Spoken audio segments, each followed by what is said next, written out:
Hello and नमस्कार, this is Nishant और welcome back to newspaper analysis. आज हम लोग इस वीडियो में इंडियन एक्सप्रेस, द हिंदू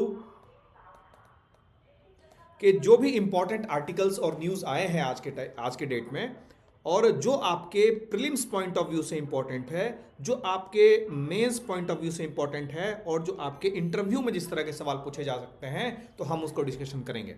आप लोग का कमेंट हम देखते रहते हैं, तो उसमें ये ऑब्जर्व किया हमने कि प्रीलिम्स के लिए थोड़ा सा और आपको कंटेंट चाहिए न्यूज़पेपर में। तो देखो अभी क्या है कि मेंस का मोड है थोड़ा सा, है ना। जो आपका एग्ज़ाम 26 जुलाई को शेड्यूल है, तो आप एटलीस्ट इस एग्ज़ाम के लिए 2.5 से 3 महीना कंटिन्यूस देंगे ओनली फॉर प्रीलिम्स। लेकिन उससे पहले वाला जो टाइम है, आप प्री प्लस मेंस लेके आपको चलना पड़ेगा, क्योंकि इस बार है कि ऐसा हुआ कि मेंस में सबसे ज़्यादा टाइम मिला है ना। इससे पहले इतना टाइम मिलता नहीं था। लेकिन अब क्या होगा कि जैसे ही आपका प्रीलिम्स का ख़त्म होगा, उसी के बहुत जल्दी, है ना, मेंस एग्ज़ाम कंडक्ट करा दिया जाता है, तो आपके पास समय नहीं मिलता है तैयारी करने के लिए।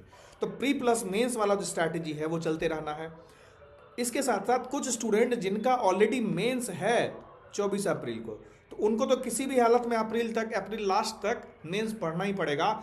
और आप यकीन मानो, जो वीडियो बताया जा रहा है, अगर आप उसको कंटिन्यूस फॉलो करोगे तो देखोगे एक टाइम के बाद रिपीटेशन होता है, और जो कंटेंट है ना, जो कीवर्ड्स है, वो आपको न्यूज़पेपर से बेहतरीन मिल जाते हैं। और जो मैं यहाँ डिस्कशन करता हूँ, आपको समझाता हूँ, तो आपको जो वहाँ पे ऐसे क्वेश्चंस जिनको अटेम्प्ट करने में तकलीफ होती है, जिनको आप याद नहीं कर पाते हैं, उनको भी आप आराम से अटेम्प्ट कर पाएंगे। यही सिग्निफिकेंस है इस वीडियो का, है ना।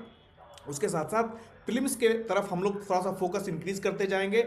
जो भी फैक्ट्स है हम उसको देखेंगे, है ना। जैसे रैट होल माइनिंग के बारे में हम लोग बात करेंगे, तो उससे रिलेटेड अगर एनजीटी की बात होती है, तो नेशनल ग्रीन ट्राइब्यूनल के बारे में भी हम चर्चा कर लेंगे, है ना। तो इस तरह से आपका प्रीलिम्स का भी जो एक डायनेमिक पोर्शन है, जो करंट से रिलेटेड पार्ट पूछता है, वो इसमें कवर अप होता जाएगा। तो we shall start the newspaper. पहला जो न्यूज़पेपर आर्टिकल है, ये है कि मेघालय में इलीगल कोल माइन में ब्लास्ट हुआ, है ना। तो मेघालय में इलीगल कोल माइन है, उसमें ब्लास्ट हुआ है। इस ब्लास्ट से करीब 18 लोगों की जान चली गई। तो ये जो ब्लास्ट हुआ, इसको इलीगल कोल माइन कहा गया है। इलीगल कोल माइन, देखो कोल माइन जो है ना, हमेशा ब्यूरोक्रेसी के लिए और एडमिनिस्ट्रेशन के लिए एक टसल वाला चीज़ रहा है। और मेघालय में जो माइनिंग होती है, उसका एक अलग ही केस है। कैसे, क्या है, वो हम देखते हैं। तो जो माइनिंग यहाँ हो रही थी, उस माइनिंग को कहा जाता है रैट होल माइनिंग, है ना। रैट होल माइनिंग आपको पूछा जाएगा। रैट होल माइनिंग जनरली कहाँ प्रैक्टिस किया जाता है, तो नॉर्थ ईस्ट स्टेट्स में इसको प्रैक्टिस किया जाता है। क्यों? क्योंकि वहाँ पे जोग्राफिकल रीजन्स ऐसे होते हैं। जो ब्लास्ट हुआ है ये वाला, इससे रिलेटेड हमको कोई फैक्ट जानने की जरूरत नहीं है। चीफ मिनिस्टर ने इंक्वायरी दे दी है। अब क्या रिपोर्ट आता है, किसकी अकाउंटेबिलिटी फिक्स होती है, हमारे लिए काम की चीज़ क्या है? हमारे लिए काम की चीज़ है कि रैट होल माइनिंग क्या है ना। तो रैट होल माइनिंग क्या है कि तो कुछ पिट्स होते हैं, है ना। अब सपोज इतना बड़ा एक टिला है मिट्टी का, इसके अंदर छोटा सा होल किया, सिर्फ इतना बड़ा होल किया कि एक आदमी इसके अंदर जा सकता है, और जाके उसको फिर अंदर गया 3-4 फीट, है ना। वहाँ से जो भी कोयला निकालना है वो निकाल के, फिर या तो साइड कटिंग करके, है ना, इस साइड से निकलते हुए यहाँ भी खानते हुए इस तरह से निकल गया, इतने छोटे पिट से ही, ठीक है। और ये जो पूरा पिट खोदते हैं या कोयला निकालते हैं, ये सारा प्रोसेस जो होता है वो क्या होता है, मैनुअल प्रोसेस होता है ना। इवन इस मैनुअल प्रोसेस में कभी कभी लोग बच्चों को भी घुसा देते हैं। रीज़न क्या है कि उनका हाइट छोटा रहेगा, है ना, उनका बॉडी उतना ज़्यादा फैला हुआ नहीं रहेगा, तो रैट होल माइनिंग के लिए काफ़ी सही हो जाता है उनके लिए। अब ये सवाल उठता है कि जब हम बोल रहे हैं कि हमारी टेक्नोलॉजी इतनी विकसित हो गई है, हम कॉमर्शियली चीज़ों को काफ़ी आगे बढ़ा रहे हैं, और अगर हमको पता है कि नॉर्थ ईस्ट स्टेट में कोल रिजर्व है, तो हम कॉमर्शियल और साइंटिफिक माइनिंग पे क्यों नहीं जा रहे हैं, है ना। तो सबसे पहला इसका जो जियोलॉजिकल फैक्टर है, उसको देखने की जरूरत है कि जियोलॉजिकल फैक्टर क्या हो सकते हैं। तो इसके जो कोल सीम्स होते हैं, जहाँ पे जैसे यहाँ पे कोयला है, कोयला मिल रहा है, तो इसको जो अप्रोच पाथ है, और ये जो है ये काफ़ी पतला होता है ना। तो यहाँ पे जो ओपन कास्ट माइनिंग है, वो क्या होता है माइनिंग में कि बड़ा सा जा रहा है, गड्ढा खोदा जा रहा है, फिर बाद में उसको मिट्टी से ढक दिया गया। तो ये जो पूरा प्रोसेस होता है, चूंकि यहाँ पे एक सीधा स्टेटमेंट लिख सकते हैं कि यहाँ जो ओपन कास्ट माइनिंग होती है, ओपन कास्ट माइनिंग यहाँ पे अनइकोनॉमिकल हो जाती है, इसमें ज़्यादा फायदा नहीं मिलेगा। फिर यहाँ की जो यहाँ का जो कोयला है उसमें सल्फर की क्वांटिटी काफ़ी ज़्यादा है। सल्फर की क्वांटिटी ज़्यादा होने के कारण ये क्वालिटी जो है, यहाँ की कोयला की क्वालिटी काफ़ी खराब होती है ना। इस वजह से जो प्राइवेट इन्वेस्टमेंट है, प्राइवेट इन्वेस्टमेंट यहाँ नहीं आना चाहता, क्योंकि उनको फायदा ही नहीं मिलेगा। और private investment is all about the profits, तो उनको प्रॉफिट मिलेगा नहीं तो यहाँ आएंगे नहीं। तो क्या क्या वजह हो गया? पहला वजह तो हो गया कि इसके कोल सीम जो है बहुत पतला रहता है, हाई सल्फर कंटेंट है ना, इसकी वजह से यहाँ प्राइवेट इन्वेस्टमेंट हो नहीं पाता है। दूसरी चीज कि देखोगे तो मेघालय जो है किस में आता है? मेघालय 6 शेड्यूल स्टेट में आता है। मेघालय 6 शेड्यूल स्टेट में आता है। आपको 6 शेड्यूल के बारे में पता होना चाहिए, है ना। AMTM स्टेट्स के बारे में पता होना चाहिए। तो ये 6 शेड्यूल एरिया में आता है। जो लैंड जो है ना, कुछ प्राइवेटली ओन्स होते हैं इंडिविजुअल पे, वो डायरेक्ट ट्रांसफर नहीं कर सकते, स्टेट का कंट्रोल वहां पे लिमिटेड होता है। तो इस कारण से जो प्राइवेट ऑपरेटर्स हैं, है ना, जो प्राइवेट ऑपरेटर्स हैं या कहे तो जो कोल माइनिंग करते हैं प्राइवेटली, वो उनको ऑपरेट नहीं कर पाते हैं। तो जो रैट होल माइनिंग है ये कम कैपिटल पे हो जाता है ना, कैपिटल इन्वेस्टमेंट नहीं लगता, एम्प्लॉयमेंट बच्चों को घुसा देते हैं या लोकल एम्प्लॉयमेंट दे देते हैं, और जो वहाँ काम करते हैं उनको क्विक कैश मिल जाता है। तो बहुत ज़्यादा बैकवर्ड और रिमोट एरियाज जो हैं उनके लिए एक लाइवलीहुड का सोर्स हो जाता है। ठीक है। अब इस रैट होल माइनिंग की वजह से बहुत ज़्यादा इकोलॉजिकल डैमेज भी हो रहा है। आप देखोगे तो लैंड डिग्रेडेशन, डिफॉरेस्टेशन कॉमन हो जा रहा है इस तरह की अनरेगुलेटेड डिगिंग से। ठीक है। फिर जब कोयला निकालते हैं, कोल डंप निकालते हैं, तो कहीं ट्रक पे लाद के ले जाएंगे, तो जो व्हीकल मूवमेंट है उसके कारण काफ़ी ज़्यादा पोल्यूशन होता है, एयर पोल्यूशन, वाटर पोल्यूशन। और जो वाटर कॉन्टामिनेशन है सोचो कितना गहरा होता है, जिसमें हाई सल्फेट हो जाता है ना, टॉक्सिक मेटल हो जाते हैं, उसमें लो डिजॉल्व ऑक्सीजन की समस्या होती है ना। तो ये सारी चीज़ें काफ़ी ज़्यादा हो रही हैं। तो इस पे NGT ने ऑलरेडी बैन भी लगा दिया है, लेकिन बैन लोकल लेवल पे इम्प्लीमेंट करना बहुत मुश्किल है। बैन कब लगाया था? 2014 में ही इस पे बैन लगाया गया था, है ना। इसके बाद भी इलीगल माइनिंग कंटिन्यू हो गया है। इस पे काफ़ी कमिटीज़ भी बनाई गई, लेकिन ये कहें तो एक स्ट्रक्चरल गवर्नेंस फेलियर है कि हम इन्फोर्समेंट नहीं कर पा रहे हैं चीज़ों को। अब हम चलते हैं NGT से रिलेटेड कुछ फैक्ट हमारे पास हैं। तो NGT की इस्टेब्लिशमेंट कब होती है? NGT है क्या?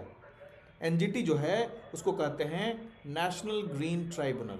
नेशनल ग्रीन ट्राइब्यूनल, इसकी इस्टेब्लिशमेंट कब होती है? इस्टेब्लिश किया जाता है 2010 में। कौन सा एक्ट है? NGT act 2010। इसको क्यों इस्टेब्लिश किया जाता है? क्योंकि एग्जिस्टिंग जो लॉ कोर्ट्स हैं, जुडिशियल कोर्ट्स हैं, उन पे इन्वायरमेंट रिलेटेड इश्यूज का बहुत ज़्यादा प्रेशर है। और उसमें याद करो कस्तूरी रंगन रिपोर्ट भी आया था, और इन्वायरमेंट की समस्या वेस्टर्न घाट वाला काफ़ी चला था न्यूज़ में, है ना। तो उसके कारण इन्वायरमेंट को एक मुद्दा बनाया जा रहा था, और इन्वायरमेंट के मैटर्स को सुलझाने के लिए एक स्पेशलाइज्ड बॉडी, इन्वायरमेंट के मैटर्स को सुलझाने के लिए एक स्पेशलाइज्ड बॉडी चाहिए होगी, है ना। और ये बॉडी जो है वो नेशनल ग्रीन ट्राइब्यूनल होने वाली थी, है ना। तो इसका NGT का ऑब्जेक्टिव क्या था? NGT का ऑब्जेक्टिव सिंपल है कि जो भी इन्वायरमेंट प्रोटेक्शन से रिलेटेड इश्यूज हैं, जो भी कंजर्वेशन से रिलेटेड इश्यूज हैं, जो भी नेचुरल रिसोर्सेज से रिलेटेड इशू हैं, इन्वायरमेंटल राइट के इन्फोर्समेंट रिलेटेड इश्यूज हैं, उनका इफेक्टिव डिस्पोजल करना, है ना। तो इसमें कौन कौन से लोग होते हैं? तो इसमें जुडिशियल मेंबर होते हैं, है ना। जो चेयरपर्सन होते हैं वो रिटायर्ड जज होते हैं सुप्रीम कोर्ट के, है ना। जो चेयरपर्सन होते हैं वो रिटायर्ड जज होते हैं सुप्रीम कोर्ट के, और इसके साथ जो मेंबर्स होते हैं वो भी रिटायर्ड जज होते हैं हाई कोर्ट ऑफ इंडिया के। इसमें एक्सपर्ट मेंबर्स होते हैं इन्वायरमेंट से, साइंस से। कौन कौन से केसेस को देखती है? तो वाटर एक्ट जो है वो 1974, है ना।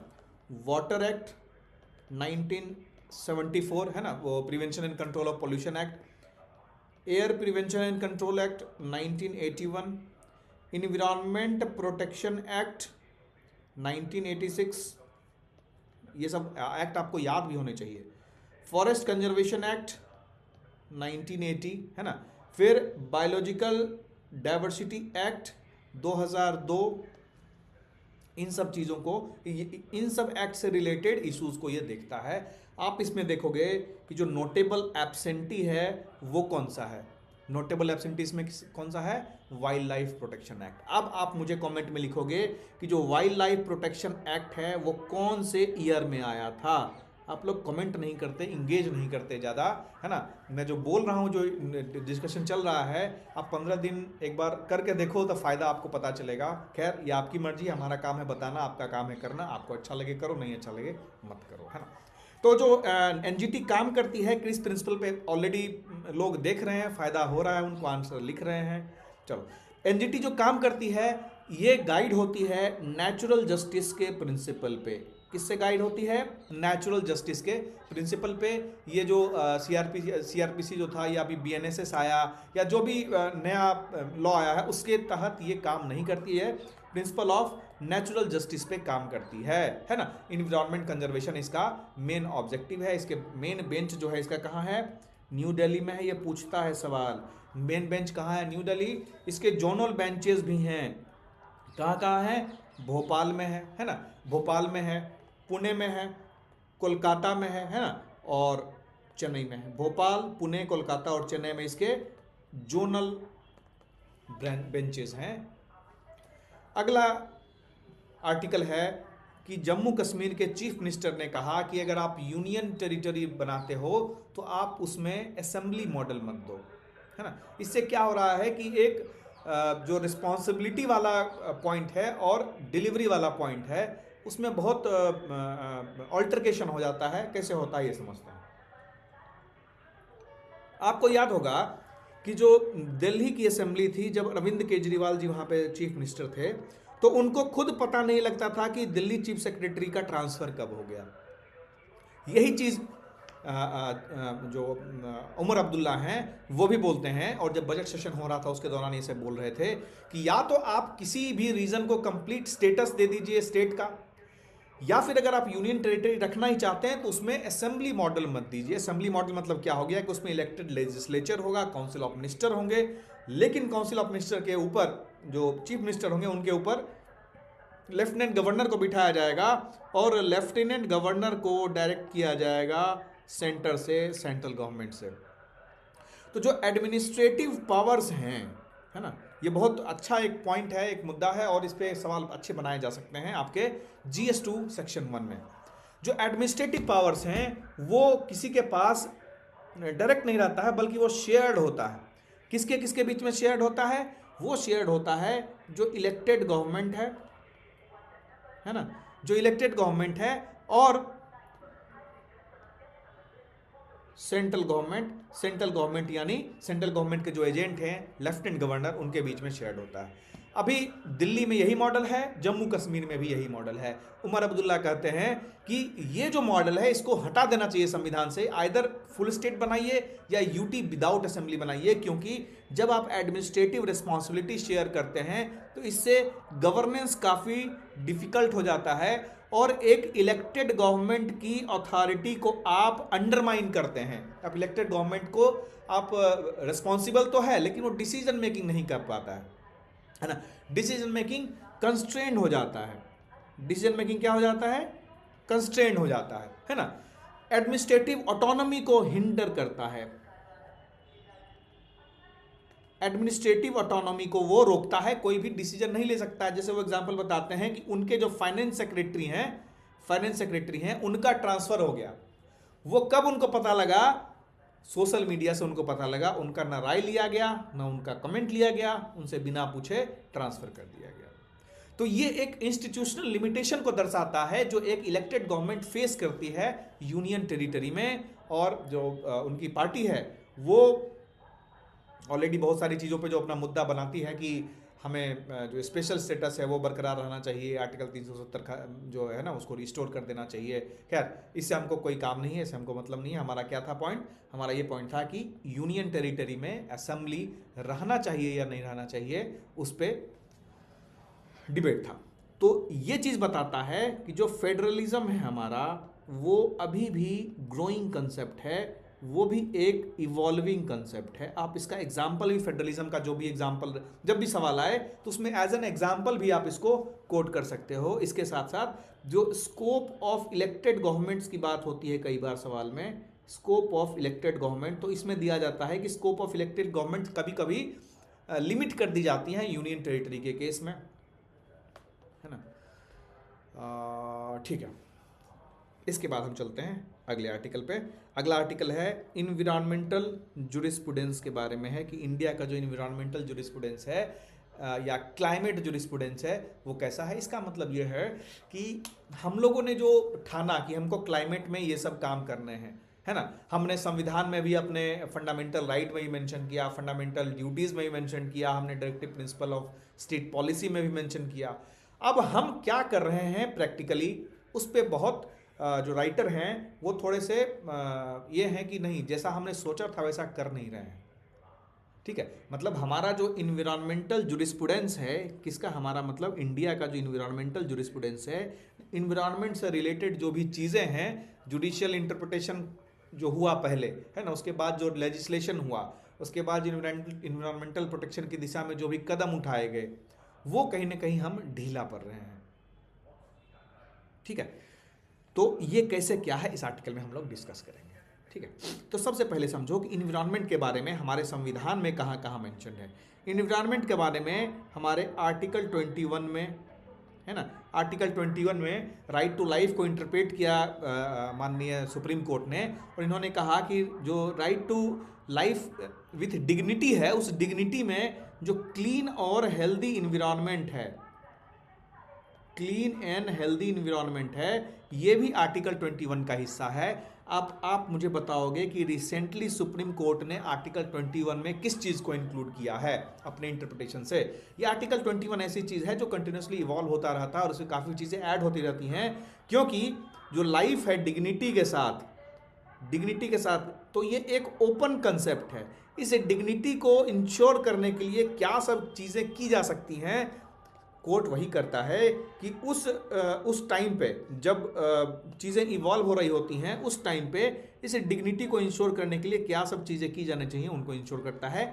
तो clean and healthy environment article 21 के अंदर इंक्लूडेड है। फिर अगर हम बात करें directive principle of state policy की, तो इसमें एक आर्टिकल है 48A।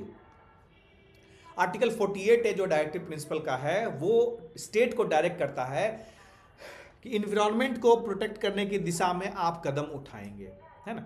फिर आर्टिकल 51A, आर्टिकल 51A ये जो है ये फंडामेंटल ड्यूटी है, जिसको कब ऐड किया गया था आपको पता होगा, सरदार स्वर्ण सिंह कमेटी के रिकमेंडेशन पे फंडामेंटल ड्यूटी को जो ऐड किया गया था, उसमें ये कहा गया है कि सिटीजन की फंडामेंटल ड्यूटी है टू प्रोटेक्ट द इन्वायरमेंट, और कोर्ट भी इन सब चीज़ों को कंटिन्यूसली इंटरप्रेट करता रहता है, और जो भी डिसीजन मेकिंग है या प्रैग्मेटिक तौर पे प्रैक्टिकली जो भी चीज़ें पॉलिसी या रेगुलेटरी फ्रेमवर्क आता है तो उसको इवॉल्व करता रहता है। इससे पहले अगर हायर जुडिशरी को देखें तो उन्होंने काफ़ी कुछ डॉक्ट्राइंस, काफ़ी कुछ प्रिंसिपल्स यूज़ किए थे इसमें, ताकि जो इन्वायरमेंटल हार्म हो रहा है सोसाइटी पे, इन्वायरमेंटल हार्म हो रहा है इस कंट्री के इन्वायरमेंट पे, वो आपको पता है कि क्या है, वो इरिवर्सिबल है।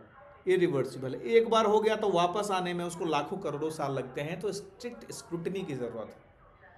तो यहाँ पे हायर जुडिशरी जो कहते हैं, इस आर्टिकल में मेंशन करते हैं कि ये प्रिकॉशनरी प्रिंसिपल लेके आगे चल रहे थे, ये पब्लिक ट्रस्ट डॉक्ट्राइन लगा रहे थे, पब्लिक ट्रस्ट डॉक्ट्राइन लगा रहे थे। अच्छा, इसके जो राइटर फैजान मुस्तफ़ा साहब हैं, वो चाणक्य लॉ यूनिवर्सिटी पटना में ही वाइस चांसलर हैं लॉ यूनिवर्सिटी के, तो जब भी कॉन्स्टिट्यूशनल मैटर्स में इनके बहुत अच्छी पकड़ है और काफ़ी अच्छा लिखते हैं। तो ये सब जुडिशरी का क्या है, इन्वायरमेंट में कैसे इवॉल्व हो रही चीज़ें, वो हम देख रहे हैं। तो पब्लिक ट्रस्ट डॉक्ट्राइन उन्होंने यूज़ किया, उन्होंने एक प्रिंसिपल यूज़ किया, प्रिकॉशनरी प्रिंसिपल यूज़ किया, ताकि जो इन्वायरमेंटल के डैमेजेस हो रहे हैं उसको कंटेन किया जा सके। अब एडिटोरियल नोट ये मेंशन करता है, ये एडिटोरियल जो लिखे हैं ऑथर ये बताते हैं कि अब एक ग्रेजुअल शिफ्ट हो रहा है जुडिशियल अप्रोच में भी, मतलब कि पोस्ट फैक्टो क्लियरेंस पे पोस्ट फैक्टो क्लियरेंस पे अब ज़्यादा जोर दिया जा रहा है ना। अब मिटिगेशन और कॉम्पनसेटरी मेजर्स पे ज़्यादा जोर दिया जा रहा है ना। पहले क्या करते थे, प्रिकॉशनरी प्रिंसिपल था, अब पोस्ट फैक्टो क्लियरेंस है, मिटिगेशन है, कॉम्पनसेटरी मेजर है। तो कहीं ना कहीं हम किस तरह शिफ्ट हो रहे हैं, अभी हम हो रहे हैं कि हमारा जो पुराना मॉडल था कि हम प्रिवेंशन पहले करते थे, है ना, पहले हम प्रिवेंशन करते थे, अब हम डैमेज कंट्रोल करते हैं, मैनेजमेंट करते हैं डैमेज का, है ना। क्योंकि वो कह रहे हैं कि जैसे हम देखोगे तो इन्वायरमेंटल इम्पैक्ट असेसमेंट लाया गया था, उसमें भी डाइल्यूशन किया जा रहा है।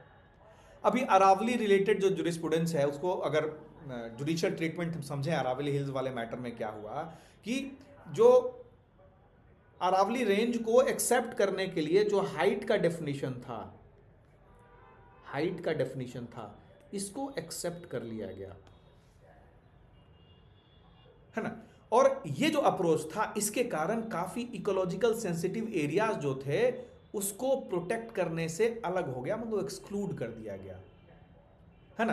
अब पहला जो इसी पे जो जजमेंट आया था, उन्होंने अरावली को एक कंटिन्यूस इकोलॉजिकल सिस्टम बताया था, लेकिन अब हाइट के बेसिस पे उन्होंने डिफाइन किया और कुछ एरियाज को ही प्रोडक्शन पे बताया।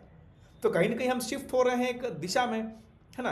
किस दिशा में, तो हम मिटिगेशन की दिशा में जा रहे हैं इंस्टेड ऑफ कि हम प्रोटेक्ट करें चीज़ों को। वही बात अगर हम मैंग्रोव्स की बात करें, वही अगर हम कोस्टल इकोसिस्टम की बात करें, कोस्टल इकोलॉजी की बात करें, है ना, मैंग्रोव्स की बात करें, कोस्टल इकोलॉजी की बात करें, तो जो मैंग्रोव्स के आसपास जो इंफ्रास्ट्रक्चर डेवलप हो रहा है, तो इंफ्रास्ट्रक्चर डेवलप करने दे दिया गया और कहा गया कि आप कंपनसेटरी या फॉरेस्टेशन कर दो। तो आप एक कॉम्प्लेक्स इकोसिस्टम, मैंग्रोव जैसे कॉम्प्लेक्स इकोसिस्टम में प्लांटेशन कहीं और करके आप उसको रिप्लेस नहीं कर सकते सेम लेवल के। फिर आप राइटर डिस्कस करते हैं उत्तराखंड वाला इशू, उत्तराखंड का जो इंफ्रास्ट्रक्चर इशू है, ये अरावली वाला देखो, अरावली वाला जो यहाँ मेंशन है, फिर वो उत्तराखंड के बारे में मेंशन करते हैं कि कैसे जो फ्रेजाइल हिमालयन रीजन है वहाँ पे भी कंस्ट्रक्शन अलाउ कर दिया जाता है। क्यों? कोर्ट कहता है कि स्ट्रैटेजिक पॉइंट ऑफ व्यू से इंपॉर्टेंट है, कोर्ट कहता है कि हमको डेवलपमेंटल कंसिडरेशंस को काफ़ी ध्यान रखना है। तो ये बताता है कि कैसे हम सस्टेनेबल डेवलपमेंट की हम बात करते हैं, तो कैसे सस्टेनेबल डेवलपमेंट किया जा रहा है। ये एक एसिमेट्री हो रही है ना, कि हम पहले जो बात करते हैं और अब जो बात करते हैं।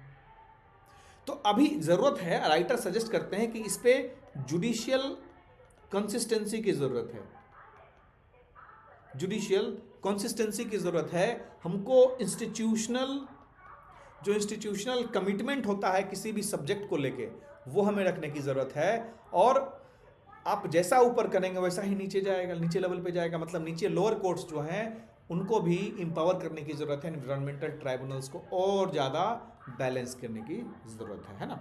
तो ये इन्वायरमेंटल रिलेटेड जुडिशरी से किस तरह से इन्वायरमेंट में जुडिशरी का जो रोल था वो धीरे धीरे डाइल्यूट हो जा रहा है, वो हम इसमें डिस्कस कर रहे थे, है ना।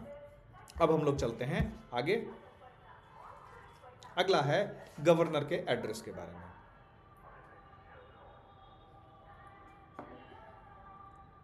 ठीक है, गवर्नर के एड्रेस के बारे में बोर नहीं होना है, समझना है चीज़ों को, है ना। एक बार पढ़ोगे, दूसरी बार पढ़ोगे, तीसरी बार पढ़ोगे, अच्छे से चीज़ें समझ में आएगी, है ना। फिर आप उसको कॉम्प्रीहेंड कर पाओगे। अब देखो, जो गवर्नर का स्पीच है इससे रिलेटेड है कि should the governor's address be scrapped. क्या गवर्नर का जो स्पीच है वो ही ख़त्म कर देना चाहिए? क्यों? क्योंकि गवर्नर जो है वो एड्रेस करते हैं स्टेट असेंबली को। कब एड्रेस करते हैं? गवर्नर एड्रेस करते हैं जब फर्स्ट सेशन होता है, जब फर्स्ट सेशन होता है हर एक साल का, उसके बाद जो जनरल इलेक्शन होता है उसके बाद। दो बार मतलब दो इंस्टेंसेस मेंशन्ड हैं। एक जनरल इलेक्शन जो कि जनरल इलेक्शन के बाद होता है, जब मतलब नई सरकार चुन के आती है, और एक first session of every year. तो गवर्नर का जो एड्रेस होता है वो कौन से आर्टिकल के अंदर है? तो वो है आर्टिकल 176 के अंदर गवर्नर एड्रेस करती है। अब रिसेंटली कुछ इश्यूज हुए हैं। अब याद करो कि एक रिसेंट का एग्जांपल हुआ है थावरचंद गहलोत, जो कर्नाटका के गवर्नर हैं, यही हैं थावरचंद गहलोत। ज्वाइंट सेशन चल रहा है कर्नाटका में। इससे पहले तमिलनाडु वाला आर एन रवि वाला इशू था, उससे पहले केरला गवर्नर, उनके साथ भी काफ़ी कंट्रोवर्सीज होती रहती हैं। क्यों ऐसा होता है, कंट्रोवर्सी होती क्यों है? तो जो गवर्नर साहब को बोलना रहता है, the speech that he has to deliver is basically prepared by, उसको प्रिपेयर कौन करता है? That is basically prepared by the state cabinet. State का कैबिनेट उनके एड्रेस को बनाता है। ये जो एड्रेस होता है, ये एड्रेस जो प्रिपेयर होता है, स्टेट कैबिनेट बनाती है, तो जो स्टेट की कैबिनेट होगी वो तो अपने लेजिस्लेटिव और पॉलिसी एजेंडा को सामने रखेगी ना। तो सरकार का जो लेजिस्लेटिव एजेंडा होता है उसको लिखती है, उसको सामने रखती है। अब गवर्नर जो होते हैं वो क्या होते हैं? वो सेंट्रल गवर्नमेंट के अपॉइंटी होते हैं, मतलब उन पे सेंट्रल गवर्नमेंट की छाप होती है। तो अगर सेंट्रल गवर्नमेंट और स्टेट गवर्नमेंट ये अलग अलग है, तो एक टसल होता रहता है सेंटर और स्टेट गवर्नमेंट के बीच में। और जो गवर्नर साहब हैं वो पॉलिसी मेकर नहीं हैं, वो मात्र एक संवैधानिक पद पर बैठे हैं, कॉन्स्टिट्यूशनल हेड हैं, राइट। तो उनको कोई हक नहीं बनता है, इस कंटेंट जो उनको एड्रेस करने के लिए दिया जा रहा है, उनका कोई डिस्क्रेशन नहीं बनता है संवैधानिक तौर पे कि उसको मॉडिफाई करें। सुप्रीम कोर्ट ने भी इस चीज को कहा है कि जो स्टेट कैबिनेट उनको एड्रेस बना के देगी, गवर्नर साहब का ये दायित्व तो बनता है कि उस एड्रेस को आप जरूर से पढ़ें। या तो अगर आप उस एड्रेस को आप सेलेक्टिवली पढ़ते हैं, आधा अधूरा पढ़ते हैं, तो कहीं ना कहीं जो कॉन्स्टिट्यूशनल कन्वेंशन है, कॉन्स्टिट्यूशनल कन्वेंशन का आप वायलेशन कर रहे हैं। और जो गवर्नर हैं, गवर्नर साहब हैं, उनकी कोई जिम्मेदारी नहीं बनती है स्पीच के कंटेंट को लेके, क्योंकि कंटेंट होलसम सरकार का होता है, ठीक है। तो इस कारण से बहुत सारे डिबेट्स चल रहे हैं कि ये कॉन्स्टिट्यूशनल कंसर्न कैसे बन रहा है। क्या ये एड्रेस मैंडेटरी कॉन्स्टिट्यूशनल रिक्वायरमेंट है? बिल्कुल है। क्या लेजिस्लेटिव सेशन इसके बिना स्टार्ट नहीं हो सकता है? तो संविधान में इसमें लिखा हुआ है कि लेजिस्लेटिव सेशन को स्टार्ट होना है गवर्नर के एड्रेस से। तो अगर कोई गवर्नर साहब रिफ्यूज कर देते हैं, इफ ही रिफ्यूजेज कि हम एड्रेस नहीं करेंगे, क्योंकि आपने एड्रेस में जो चीजें लिखी हैं वो अपने सरकार का गुणगान कर रहे हैं आप। अब हम चूंकि सेंट्रल गवर्नमेंट के अपॉइंटी हैं, तो हम आपके इन बातों को सुनेंगे ही ना, हम एक्सेप्ट करेंगे, ठीक है। तो कहीं ना कहीं एक कॉन्स्टिट्यूशनल इंपास की सिचुएशन हो जाती है, कॉन्स्टिट्यूशनल डेडलॉक की सिचुएशन हो जाती है, ठीक है। तो अब यहां पे एक सवाल और उठता है कि क्या गवर्नर के एड्रेस को अगर हम स्क्रैप कर देते हैं, खत्म कर देते हैं, तो क्या आपको नहीं लगता कि ये एक माध्यम है कॉन्फिडेंस बिल्डअप करने का कि जो एग्जीक्यूटिव है और जो लेजिस्लेचर है उसके बीच में अच्छा ट्यून अप है, ठीक है। ये बताता है कि किस तरह से हम जो ब्रिटिश मॉडल जो फॉलो कर रहे हैं, वेस्टमिंस्टर मॉडल, वो इंप्लीमेंट हो रहा है यहां पे। तो जो हमारा एग्जीक्यूटिव और लेजिस्लेचर का रिलेशन है वो पोर्ट्रे हो रहा है गवर्नर के एड्रेस से, राइट। तो यहां पे ये हम समझ सकते हैं, यहां पे ये पॉइंट दिया जा सकता है कि अगर हम स्क्रैप करते हैं गवर्नर की स्पीच को, गवर्नर की एड्रेस को, तो हम एग्जीक्यूटिव और लेजिस्लेचर के बीच में जो फाइन बैलेंस बनता है उसको हम तोड़ने की कोशिश कर रहे हैं। हम जो जब संविधान जो निर्माता थे हमारे, वो जब संविधान बन रहा था उसमें ऐसा उन्होंने नहीं सोचा था कि इम्पास की कंडीशन आएगी और जो वेस्टमिंस्टर मॉडल सोचा गया था पार्लियामेंट का, वो कहीं ना कहीं वायलेट होगा।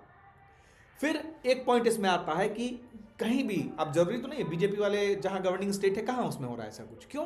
क्योंकि जो पार्टीशन एटीट्यूड है, जो रिफ्यूजल होता है पढ़ने का, वो सिर्फ गवर्नर एज इंडिविजुअल कैपेसिटी में करते हैं, नॉट इन इंस्टीट्यूशन। मतलब गड़बड़ी इंस्टीट्यूशन में नहीं है, गड़बड़ी उस इंडिविजुअल में है या गड़बड़ी उस गवर्नर साहब में है जो उसको पढ़ना नहीं चाहते हैं। तो जो पार्टीशन जो क्रिएट हो रहा है गवर्नर के द्वारा, वो इंस्टीट्यूशनल में खराबी नहीं है, तो हम क्यों ही स्क्रैप करें इसको।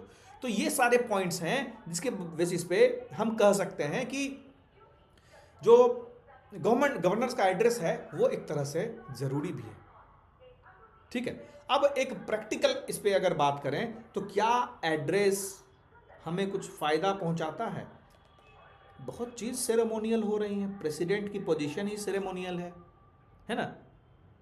बहुत बार लेजिस्लेचर बिना एड्रेस के भी फंक्शन की है। तो गवर्नमेंट की फंक्शनिंग गवर्नेंस जो है उस सेरेमनी पे डिपेंडेंट नहीं है, लेकिन चूंकि कॉन्स्टिट्यूशनल कन्वेंशन है इसलिए हम चाहते हैं कि वो कंटिन्यूटी में रहे। तो क्या करना चाहिए, इसमें क्या सजेशन होना चाहिए? ए गवर्नर कभी भी उनको पब्लिकली जो इस चीज़ को नहीं बोलना चाहिए। अगर उनको कुछ उसमें मतलब जो एड्रेस है उसके अगेंस्ट में कुछ चीज़ें हैं तो क्यों ना प्राइवेटली एक नोट में स्टेट कैबिनेट को मेंशन कर दें कि भाई देखो हमने बोल तो दिया लेकिन हम इस चीज़ों से सहमत नहीं हैं, या फिर हमारे पास जो आया हम इन चीज़ों से सहमत नहीं हैं, कृपया आप इसको चेंज करें, है ना। तो जो पर्सनल व्यूज़ हैं वो और जो कॉन्स्टिट्यूशनल डिसिप्लिन है, इन दोनों के बीच में एक बैलेंस बनना ज़रूरी है, ठीक है। तो अल्टीमेटली वही सवाल आता है कि क्या गवर्नर के एड्रेस को स्क्रैप करने का जो प्रपोजल है क्या ये फिजिबल है? तो इसके लिए जो संवैधानिक अमेंडमेंट है उसकी ज़रूरत पड़ेगी। उसके लिए जो पार्लियामेंट में स्पेशल मेजॉरिटी वाली चीज़ होती है, मेजॉरिटी का जो टाइप है उसकी ज़रूरत पड़ेगी। इसमें ब्रॉड पॉलिटिकल कंसेंसस की ज़रूरत पड़ेगी। और राइटर्स में ये भी कहना चाहते हैं कि और ये जो कंसेंसस की बात होती है वो बहुत डिफ़िकल्ट ही होगा मिलना, क्योंकि इतनी सारी पार्टियां हैं और जहाँ भी डिफरेंट गवर्नर हैं, जहाँ भी डिफरेंट पार्टी की सरकार है वह वो तो बिल्कुल भी अग्री नहीं होंगे इस चीज़ से। और काफ़ी कुछ बातचीत करने की ज़रूरत होगी, इसमें डायलॉग्स करने पड़ेंगे, ये सब चीज़ें इसमें बताते हैं। तो बेसिकली इसका क्या कहने का मतलब है कि गवर्नर के एड्रेस को स्क्रैप कर देना सॉल्यूशन नहीं है किसी भी कॉन्स्टिट्यूशनल फ्रिक्शन का। रियल कंसर्न है कि जो गवर्नर साहब हैं उनको कॉन्स्टिट्यूशनल लिमिट में काम करना है, कॉन्स्टिट्यूशनल ऑफिसेज की जो न्यूट्रलिटी है उसको प्रिजर्व करना है, और साथ में जो इंडियन फेडरलिज्म है वो अभी भी इवॉल्व हो रहा है। इसको एक्सेप्ट करते हुए जो फ्रिक्शंस हैं, जो भी टेंशंस हैं उसको रिजॉल्व करते जाना है, ठीक है। तो गवर्नर का पोजीशन सेरेमोनियल तो होता ही है, इनकी स्पीच भी सेरेमोनियल होती है, लेकिन इससे ये भी साबित होता है कि कहीं ना कहीं उनकी न्यूट्रलिटी पे हम सवाल उठा रहे हैं, है ना। उनकी न्यूट्रलिटी पे हम सवाल उठा रहे हैं, उनकी अकाउंटेबिलिटी पे हम सवाल उठा रहे हैं। हम मोटा मोटी ब्रॉड तरीके से सोचें, जो सेंट्रल स्टेट रिलेशन है इस पे ही हम सवाल उठा रहे हैं। तो ये पूरा आर्टिकल इसी से रिलेटेड है। अब हम लोग थोड़ा चलते हैं आगे। आज का जो इम्पोर्टेंट मैटर है, अभी देखो बात हो रही है सोडियम आयन टेक्नोलॉजी की, है ना। अभी क्या है, हमारा ओवर डिपेंडेंस हो गया है किस पे? लिथियम आयन बैटरीज पे, है ना। और लिथियम आयन बैटरीज के लिए हमें चाहिए क्रिटिकल मिनरल्स। हमारा इंपोर्ट डिपेंडेंस बढ़ जा रहा है, हमारे सप्लाई चेन में हम इंटीग्रेट नहीं हो पा रहे थे, तो हमारे सप्लाई सिक्योरिटी है। तो लिथियम आयन बैटरी सेफ है, ऑल्टरनेट के लिए काफ़ी अच्छा है, लेकिन हमारे एनर्जी सिक्योरिटी को फुलफिल भी करता है, लेकिन उसके आगे बढ़ने की भी ज़रूरत है ना। सोडियम आयन टेक्नोलॉजी पे जाने की ज़रूरत है। क्यों? तो अभी देखो, तो हमारा कोर इंफ्रास्ट्रक्चर जो ईवी का है, इलेक्ट्रिक व्हीकल्स का जो कोर इंफ्रास्ट्रक्चर है वो बैटरी है। सारी चीज़ें बैटरीज के अराउंड घूमती हैं, है ना। तो इंडिया का जो ओवरऑल ऑब्जेक्टिव है कि हम क्लीन एनर्जी ट्रांजिशन करना चाह रहे हैं, हम इलेक्ट्रिक व्हीकल का एक ब्रॉड टर्म्स में अडॉप्शन चाह रहे हैं। सारी कंपनीज ईवी बनाए, सारी कंपनीज ईवी की टेक्नोलॉजी को अडॉप्ट करें। सारी चीज़ें तभी होंगी जब बैटरी का सिस्टम इवॉल्व होगा। और ये आर्टिकल ये सवाल पूछता है कि क्या हमारा जो हैवी रिलायंस है लिथियम आयन बैटरीज पे, क्या हम उससे अपना स्ट्रैटेजिक और इकोनॉमिक वल्नरेबिलिटी जाहिर नहीं कर रहे हैं? राइट। ये आर्टिकल लिथियम आयन बैटरीज को लेके स्ट्रैटेजिक और इकोनॉमिक वल्नरेबिलिटी जो है हमारी, क्या वो जाहिर नहीं हो रही है ना। तो अभी हमारा अगर एक बार अपना समझें कि हमारा डिपेंडेंस लिथियम आयन पे क्यों है भाई इतना। तो लिथियम आयन बैटरीज की जो हाई एनर्जी डेंसिटी होती है, इसमें इसकी खासियत है कि इसमें इसकी हाई एनर्जी डेंसिटी होती है, इसका लॉन्ग साइकिल लाइफ होता है, बहुत बार चार्ज डिस्चार्ज किया जा सकता है। लेकिन हमको वही बात है कि हमको डिपेंडेंट होना पड़ रहा है क्रिटिकल मिनरल्स पे, लिथियम पे, कोबाल्ट पे, और उसके साथ निकल पे, है ना, फिर उसमें जो बीच वाला होता है ग्रेफाइट पे, उन सब चीज़ों के कारण हमको डिपेंडेंट हो रहा है, हमारा डोमेस्टिक रिजर्व लिमिटेड है। तो लिथियम आयन बैटरीज को लेके बहुत सारी समस्याएं हैं। तो यहाँ से एक पॉइंट और आपको निकलता है कि आप ये बताओ कि lithium ion battery, lithium ion technology के क्या क्या नुकसान हैं। तो क्या क्या नुकसान है? तो पहला फायदा तो यह है कि इसकी हाई एनर्जी डेंसिटी है, लॉन्ग साइकिल लाइफ है। लेकिन हम स्ट्रक्चरल कंस्ट्रेंट से गुजर रहे हैं कि स्ट्रक्चरल कंस्ट्रेंट इस संदर्भ में है कि हमें इसको बनाने के लिए जो इंपॉर्टेंट क्रिटिकल मिनरल्स हैं उसको इंपोर्ट करना पड़ रहा है। हमारे डोमेस्टिक रिजर्व्स लिमिटेड हैं। हमें इसकी रिफाइनिंग और प्रोसेसिंग कैपेसिटी भी हमारी कॉन्सेंट्रेटेड है, कुछ कंट्रीज में ही लिमिटेड है। तो हमारा उस कंट्रीज पे डिपेंडेंस बढ़ रहा है, हम डाइवर्सिफाई नहीं कर पा रहे हैं। तो कहीं ना कहीं से क्या होगा कि हमारी जो सप्लाई चेन की सिक्योरिटी है वो वल्नरेबल हो जाएगी, प्राइस वॉलेटिलिटी होगी। वो अगर प्राइस बढ़ाता है तो अचानक बढ़ जाएगा, हमारा इंडस्ट्री सस्टेन नहीं कर पाएगा उसको। फिर जियोपॉलिटिकल रिस्क है, कल को अगर सपोज कोई कंट्री बना रहा है और उसका जो रास्ता है हमारा इंपोर्ट का वही बंद हो गया तो जियोपॉलिटिकल रिस्क है, दूसरे कंट्रीज के बीच में लड़ाई होने लगी, हम कहाँ से लाएंगे, है ना। तो इंडिया अपनी बैटरी मैन्युफैक्चरिंग को ऑलरेडी बढ़ाने के लिए काफ़ी कुछ कर रहा है। कैसे? प्रोडक्शन लिंक्ड इंसेंटिव जो है उसके थ्रू, है ना, एडवांस्ड केमिस्ट्री सेल और मैन्युफैक्चरिंग कैपेसिटी को बढ़ा रहा है। तो ये सब चीज़ें चल रही हैं। तो हमारा long term self reliance lithium ion batteries में बनाने में थोड़ा टाइम लगेगा। तो उसका उपाय क्या है हमारे पास? हमारा उपाय है उसका sodium ion technologies. Sodium ion technology में क्या होता है? Sodium ion technology, sodium ion technology abundant है हमारे पास, सोडियम तो एबंडेंट है ना, ये हर जगह अवेलेबल है, वाइडली डिस्ट्रीब्यूटेड है। लिथियम से ज़्यादा अवेलेबल है और जियोपॉलिटिकली कंसंट्रेशन इसका ज़्यादा नहीं है ना। तो इस कारण से क्या होगा कि अगर हम सोडियम आयन बैटरी को एक्सेप्ट करते हैं तो हम जो है वो जो क्रिटिकल मिनरल्स है, हमारा जो क्रिटिकल मिनरल्स है इस पे डिपेंडेंस हमारा एकदम से कम रहेगा, हमारा क्रिटिकल मिनरल्स पे डिपेंडेंस ज़्यादा नहीं रहेगा। इससे हम मटेरियल रिस्क को कम कर सकते हैं, सप्लाई रिसिलियंस को मेंटेन कर सकते हैं। अब लिथियम आयन के कंपैरिजन में जो सोडियम आयन बैटरी, देखो यहाँ से डायरेक्ट पीटी का क्वेश्चन पूछेगा कि which of the following facts regarding sodium ion battery is correct. तो आप उसको हमेशा कंपेयर करेंगे किससे? लिथियम आयन से। तो लिथियम आयन की एनर्जी डेंसिटी काफ़ी ज़्यादा है लेकिन सोडियम आयन बैटरी की एनर्जी डेंसिटी कम है। तो अगर स्टेटमेंट दिया कि sodium ion batteries have the lower specific energy compare to lithium ion, तो बिल्कुल करेक्ट है। यानी सोडियम आयन बैटरीज की जो स्पेसिफिक एनर्जी डेंसिटी की बात करें तो वो इसकी काफ़ी कम होती है। अब धीरे धीरे हम सोडियम आयन पे काम तो कर सकते हैं, है ना। कुछ ऐसी बैटरीज, कुछ ऐसे चीज़ों का, कुछ ऐसे मटेरियल्स का प्रभाव कर सकते हैं, यूज़ कर सकते हैं जिससे इसकी डेंसिटी को हम बढ़ा सकें। तो सिर्फ एक डेंसिटी कम है इसकी वजह से हम इसका यूज़ ही ना करें, ये तो गलत है, राइट। तो इसको हम वहाँ यूज़ कर सकते हैं जहाँ अल्ट्रा हाई डेंसिटी की ज़रूरत नहीं है और चूंकि इसका कॉस्ट भी कम हो जाएगा लिथियम आयन की वजह से, तो इसको हम लोग एक लॉन्ग टर्म में अडॉप्ट कर सकते हैं, ठीक है। तो एडवांटेजेस क्या हैं कि कुछ इसके टेक्निकल टर्म्स हैं। जैसे देखोगे तो इसका जो थर्मल रनवे है जल्दी गर्म नहीं होता है, ये हाई टेम्परेचर में ज़्यादा टॉलरेंट होता है, जीरो वोल्टेज पे ट्रांसपोर्ट किया जा सकता है उसको, फायर रिस्क इसमें कम होता है। लिथियम आयन में देखो ना, राह चलते आग लग जा रहा है गाड़ी में, इसका ट्रांसपोर्टेशन हैंडलिंग कॉस्ट कम है क्योंकि फायर सिक्योरिटी के रिलेटेड आपको कुछ ज़्यादा करना नहीं पड़ेगा।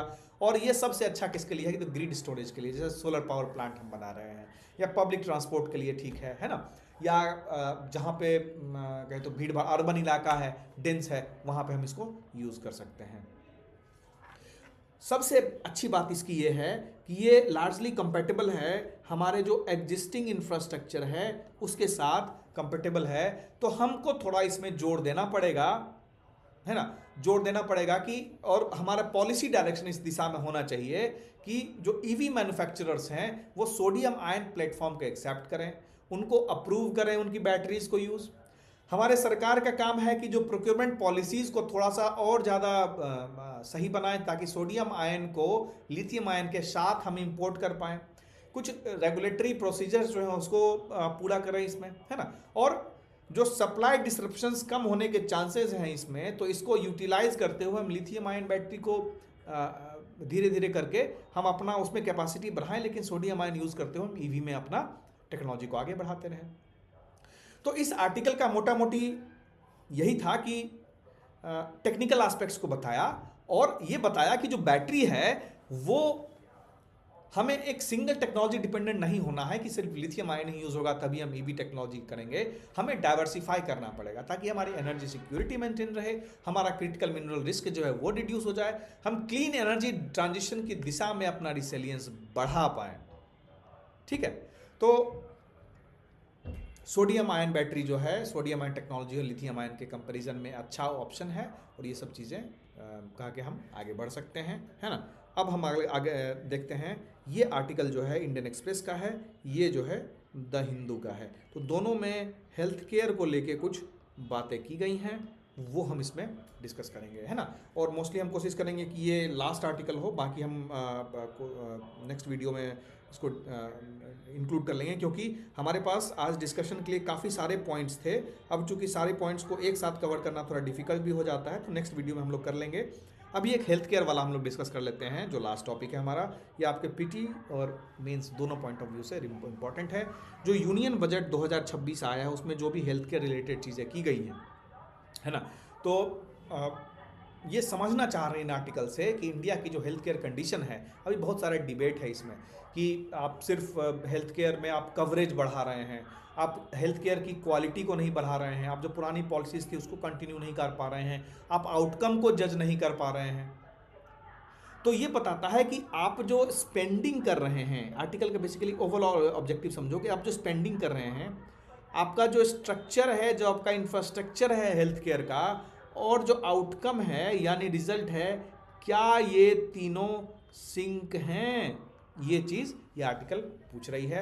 अब देखोगे तो इस बार का बजट अगर देखोगे तो मेरे पास जो बजट का डेटा है, उस हिसाब से, हाँ, और इसमें भी काफ़ी कुछ यहाँ मेंशन किया गया है, तो इसको हम रेफरेंस लेते हुए देखते हैं कि हमारा इस बार का जो बजट है वो 1.05 लाख करोड़ हेल्थ केयर को देता है ना। ये जो 1.05 लाख करोड़ है ये 10% इंक्रीज्ड एलोकेशन है प्रीवियस ईयर से। लेकिन अभी भी देखो तो हेल्थ केयर का जो टोटल एक्सपेंडिचर है, अगर जीडीपी के मार्फत हम कंपेयर करें तो ये मात्र 1.9% है जो सरकारी एक्सपेंडिचर है, उसमें से मात्र 2% से भी कम हम हेल्थ केयर में खर्च कर रहे हैं। ठीक है, जो सर ये गवर्नमेंट एक्सपेंडिचर का है, गवर्नमेंट एक्सपेंडिचर का, कंफ्यूज नहीं होना। और जो जीडीपी का है, जीडीपी का तो और भी कम हो जाता है, जीडीपी का मात्र 0.26% हम हेल्थ केयर में खर्च कर रहे हैं।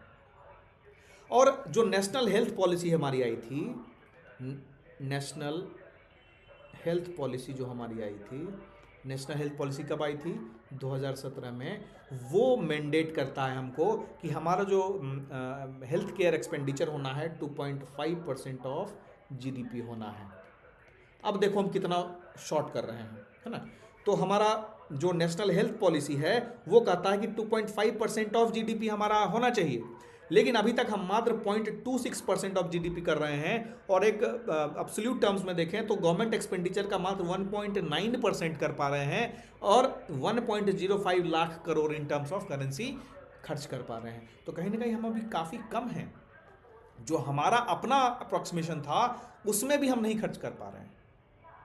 तो अब जो बजट है वो एग्रेसिव कहाँ है? तो बजट एग्रेसिव है कि फार्मा सेक्टर को बढ़ाया जाए, बजट एग्रेसिव है कि जो बायोटेक सेक्टर है उसको बढ़ाया जाए, है ना। एक स्कीम भी आई है बायोटेक से रिलेटेड,